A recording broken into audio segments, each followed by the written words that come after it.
ہم 20 سال کا پلان بنا لیتے ہیں، 30 سال کا پلان بنا لیتے ہیں، ہمیں پتہ ایک لمحے کا بھی نہیں ہوتا کہ اگلے 10 منٹ کے اندر ہماری زندگی رہے گی یا نہیں رہے گی۔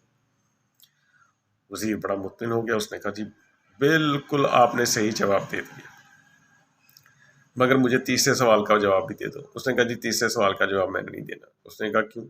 اس نے کہا تمہیں اتنی بڑی جائیداد ملنی ہے، مجھے بتاؤ کہ تیسرے سوال کا جواب دینے پہ مجھے کیا ملے گا؟ اس نے کہا جی تم ایک کسان ہوں، میں تمہیں 1000 ایکڑ زمین دے دوں گا اور اس میں تمہیں جتنے جانور چاہو گے تمہیں دے دوں گا، تم اپنی کھیتی باڑی کرنا۔ اس نے کہا نہیں مجھے نہیں چاہیے۔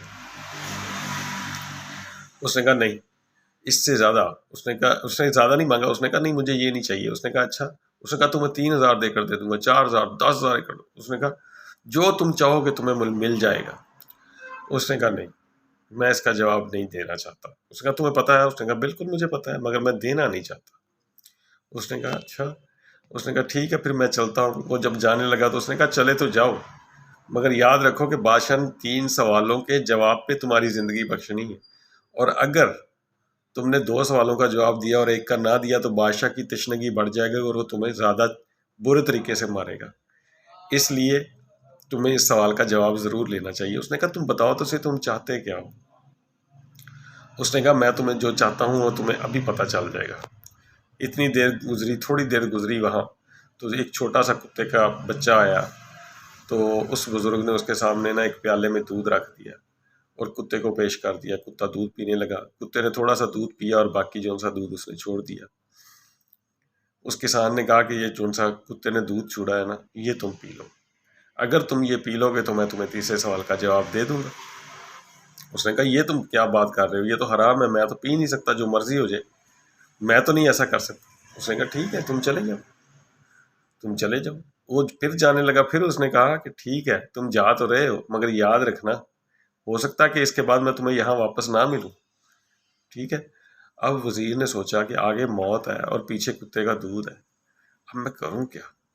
خیر اس نے سوچا کہ اگر کتے کا دودھ پینے سے مجھے اتنی بڑی جائیداد اور اتنا کچھ پروٹوکول سارا کچھ مل سکتا ہے تو کسی کو کون سا پتہ چلنا کہ میں نے کتے کا دودھ پیا ہے۔ اس نے کتے کا بچا ہوا دودھ پی لیا۔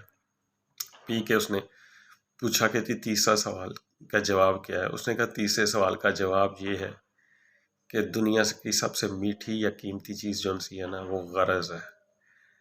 جب ہمیں کسی کے ساتھ غرض ہوتی ہے نا تو ہم گرے سے گرا کام بھی کر لیتے ہیں، ٹھیک ہے نا؟ جس سے ہمیں غرض ہے نا وہ چاہے کتنا بھی برا انسان ہو ہم اسے بہت پروٹوکول دیتے ہیں، بہت عزت دیتے ہیں۔ آپ نے دیکھا ہوگا کہ کیسے سب کو پتہ ہوتا ہے کہ یہ فلانا بندہ کرپٹ ہے، سب کو پتہ ہوتا ہے یہ فلانا بندہ غلط ہے، مگر پھر بھی لوگ اس سے کیسے جفیاں ڈال رہے ہوتے ہیں کہ لوگوں کو پتہ بھی ہے حالانکہ کہ یہ جو سا ہے ان کی اصلیت کیا ہے، مگر پھر بھی لوگ ان کے ہاتھ چوم رہے ہیں، پاؤں چوم رہے ہیں، ٹھیک ہے؟ اسی طرح یہ جو سے کتنے بڑے بڑے جو لیڈر بنے پھرتے ہیں، اربوں روپے کی کرپشن والے لوگ ان کے سامنے کیسے جھکتے ہیں، کیسے ان کو سلام کرتے ہیں۔ مسئلہ صرف کیا ہے کہ ان کے ساتھ کوئی غرض ہے، یہ ان سے فائدے لینے چاہتے ہیں، اور جس سے ہم لوگ فائدہ لینا چاہتے ہیں نا اسے ہم بہت زیادہ عزت دیتے ہیں، بہت۔ جب ہمیں پتہ چلتا ہے کہ اس بندے نے ہمیں کوئی فائدہ نہیں دینا تو پھر وہ بندہ گلیوں میں دھکے بھی کھاتا رہے تو ہم اسے نہیں پوچھتے۔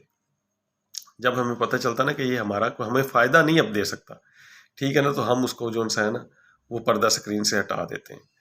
یاد رکھیں، یاد رکھیں، غرض جو سی ہے نا یہ دنیا کی سب سے قیمتی چیز ہے اور یہ دنیا کی سب سے میٹھی چیز ہے۔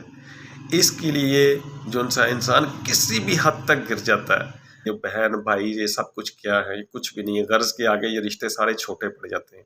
غرض قیمتی چیز ہے کہ غرض کے لیے انسان جو سا ہے نا وہ کسی بھی حد تک گر جاتا ہے۔ تو ایسے لوگ جو سے ہیں، غرض والے جو سے لوگ ہیں نا وہ ہر جگہ موجود ہیں، ان سے آپ بچ نہیں سکتے، ٹھیک ہے؟ مگر کوشش کرنی چاہیے کہ انسان کو بے غرض ہو کے چلنا چاہیے دنیا میں۔ بے غرض جو سا ہوتا ہے نا وہ عزت کی موت انشاءاللہ تعالیٰ مرتا ہے، اور جو غرض مند ہوتا ہے نا، جو لالچی ہوتا ہے، ٹھیک ہے نا، جو اپنا فائدہ چکنا چاہتا ہے، تو کیا ہوتا ہے کہ پھر وہ اپنا انجام دنیا میں ضرور پا کے جاتا ہے۔ اچھا اب جب وزیر کو جب یہ تینوں سوالوں کے جواب مل گئے تو اس نے کہا میں تم سے وعدہ کرتا ہوں کہ میں تمہیں اتنی جائیداد دے دوں گا، ٹھیک ہے؟ کسان نے کہا نہیں مجھے تم سے کچھ نہیں چاہیے، تمہیں میں نے اتنا بڑا علم دے دیا ہے اور میرا جو علم جو سا ہے مجھے پتا ہے کہ یہ دنیا تک پہنچے گا، تو میں نے اتنا بڑا علم کا صدقہ کر دیا کہ اب مجھے کسی چیز کی ضرورت نہیں رہ گئی۔ پھر اسی طرح وزیر گیا جب بادشاہ کے پاس، بادشاہ کو تینوں سوالوں پہ جواب دیے. اس نے کہا کہ یہ لو آدھی سلطنت، تم نے میرے تینوں سوالوں کے جواب دے دیے. اس نے کہا جی مجھے اتنی بڑی سلطنت نہیں چاہیے، ان تینوں سوالوں نے میرا ضمیر جگا دیا ہے. میں اتنی بڑی جائیداد کیا کروں گا جب کہ مجھے اگلے لمحے کا نہیں پتا. ٹھیک ہے، اور جب میں نے اتنا کچھ لے کے بھی میں نے مر جانا تو مجھے ایسی چیزیں نہیں چاہیے. ٹھیک ہے، اور پھر دوسری بات ہے کہ سب سے میٹھی چیز غرض ہے. اس طرح بہت سارے غرض مند میرے پیچھے بھی لگ جائیں گے اور وہ بھی مجھے جھوٹا پروٹوکول دیں گے، جھوٹی عزت دیں گے. ٹھیک ہے نا، میں لوگوں پہ پیسہ خرچ کرتا چلوں گا تو لوگ مجھے عزت دیتے جائیں گے. بات یہ ہے کہ لوگ مجھے میرے کریکٹر کی وجہ سے عزت دیں، نہ کہ کھانے پینے، ٹھیک ہے، دعوتیں کرنے سے مجھے عزت دیں. ٹھیک ہے، یہ کہہ کے اس نے جو سی تھی وہ ساری پیشکش جو سی تھی وہ بھی ٹھکرا دی اور بادشاہ کو کہا کہ مجھے کچھ نہیں چاہیے. تو فرینڈز، بات کا انالیسس میں نے ساتھ ساتھ تقریباً کر دیا ہے کہ یہ تین چیزیں جو سی ہیں نا اٹل ہیں دنیا میں. موت اٹل ہے، ٹھیک ہے، زندگی دھوکہ ہے، مگر کوشش کرنے کا حکم ہمیں دیا گیا ہے، وہ ہم کرتے رہیں گے. ٹھیک ہے، کوشش کرنی ہے مگر اچھے کی کوشش کرنی ہے، بھلائی کی کوشش کرنی ہے.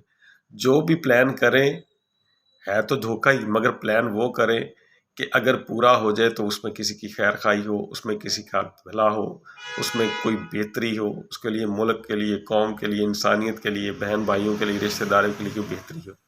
اور اسی طرح غرض کے لیے لوگوں کو نہ پروٹوکول دیں، لوگوں کو جس سے غرض ہے ان کو سینے سے لگا کے رکھیں، جن کی غرض ختم ہو جائے ان کو ٹھکرا دیں اور ان کو سوسائٹی میں دھکے کھانے کے لیے چھوڑ دیں. ایسے ہوگا کیا؟ آخر کسی نہ کسی دن تو لوگوں کو پتہ چل جائے گا کہ اس بندے کی اصلیت کیا تھی. اور جب اصلیت پتہ چل جاتی ہے پھر بھی غرض مند جو سے ہیں وہ آپ کو ضرور پوچھتے رہیں گے. غرض مند کبھی بھی پوچھنا نہیں چھوڑے گا. ٹھیک ہے، غرض مند جس کو آپ کھلاتے پلاتے رہیں گے، ٹھیک ہے، چاہے وہ کسی کا حق مار کے کھلائیں، وہ آپ کو ضرور پوچھتا رہے گا. یہاں سے نوید اختر ہاشمی کو اجازت دیجیے. بہت بہت شکریہ جی. اللہ حافظ.